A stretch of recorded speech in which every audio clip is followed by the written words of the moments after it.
Hello, everyone. It's Shauna here, coming to you from my now very familiar home office on Saturday, April 25th.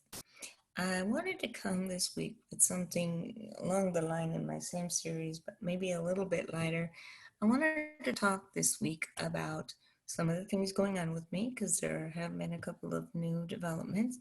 Um, and I wanted to talk about a few ideas that I have to kind of keep the boredom and keep the tedium at bay as we stand around and watch what's going on around the country and various counties and states around and see protests and all kinds of upheaval. And there's all kinds of reasons for that, from economic reasons to just psychological reasons to the fact that the weather's gotten warmer in a lot of places, and it's like we want to be free in the words of those lyrics by Queen. I want to break free, and we all do. Um, Here where I'm at in California, in Los Angeles, our current stay-at-home order is due to be in place until at least the 15th of May. So we're going to be doing this online together for at least a few more weeks. Um, Sunday will mark the 6-week mark for us, if I'm not mistaken. I'll have to go back and check that and get back to you. But I wanted to come to you and give you some ideas. First of all, a little update with what's going on with me. I continue to work remotely from Cerritos College. Um, and I'm doing a lot of Zoom meetings. I just realized yesterday that um, I've been on Zoom for over a month already, and I've done dozens of meetings in that time. So I'm grateful that I've been able to do that and have contact with some of you and be a help to many of you, I hope. Um, we are going to continue having a more robust schedule of summer classes than would normally be the case. Um, and I may end up embedding in one of those classes, perhaps two, but perhaps one right now. I'll have more information in the coming weeks, but that will happen. We're still waiting for other developments with our campus and our programs, and we have about 3 weeks of the semester left. Our semester ends around the 20th of May, and so we have some time left there. But just a few ideas and a few thoughts to kind of address this crisis this week. The first thing I would tend to say, and I've said it before, is you have to find a way to get yourself off your mind, because if you're on your mind all the time and you are the subject of your own thoughts and how bored you are and how hot you are and how you're not getting anything done and what's going to happen to my job or what's going to happen to my school or what's going to happen to my family, that can make you crazy, crazier than you need to be at this time. So distraction is useful as long as it doesn't become a maladaptive coping strategy. And I wanted to give you guys a couple of ideas for things that you can do to do some good.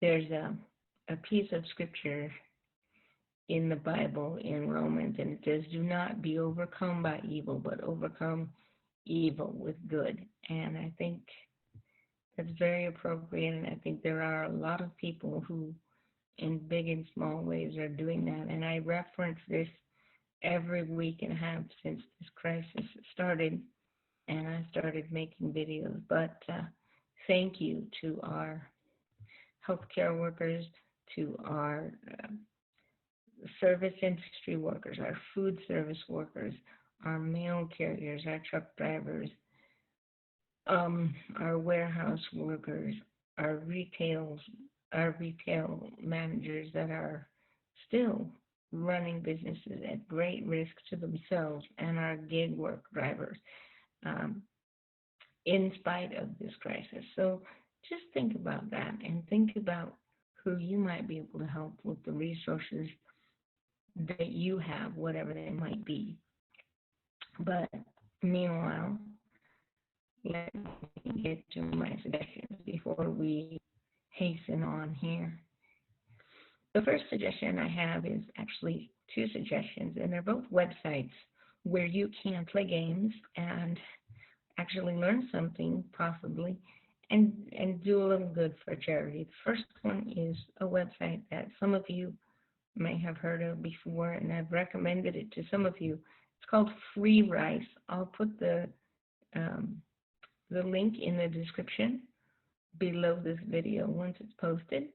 But Freerice is a website that makes donations to the United Nations Food Program when you answer either vocabulary questions in English, or they have foreign language quizzes, they have geography questions, they have different kinds of questions for all ability levels, and it's an adaptive piece of software. So if you get the questions right, they get progressively harder. If you start getting them wrong, they get easier.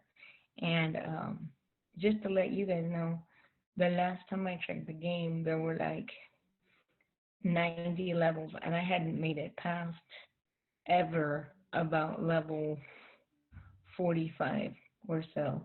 I start to bog down in the mid 40s, so that should tell you a little bit right there. It's quite challenging for all levels, but it's a lot of fun, and it does good for a good cause. Besides freerice.com, there's another website that I just found today called Bean, BEAN, three times, Bean, and it's similar to Freerice. Um, it's a website where you can answer various degrees of trivia questions and donate beans to people around the world. Now, the gentleman who runs the website makes clear that the beans is just a useful visual for this. What he actually does is he has a formula, and he tells you what that formula is. Basically, there are about 2,500 beans in a pound, and a pound of beans costs about 50 cents. So what he does is he takes the total number of beans donated on the website, he subtracts all the beans that were donated by robot hacking that's designed to artificially inflate the number of beans. He subtracts all those.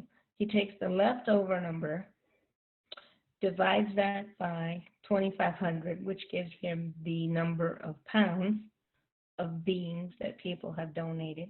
He multiplies that by 50 cents, and he donates that to charity, and he tells you which charities he uses. He uses U.S.-based charities. Most of them are food-based, and they're delineated on the website. I'll put the website below, so if you want to pass away a few minutes and do some good, consider those two websites. Another thing that you can do, and that I've emphasized on this channel before for the last few weeks, is to focus on things that are good.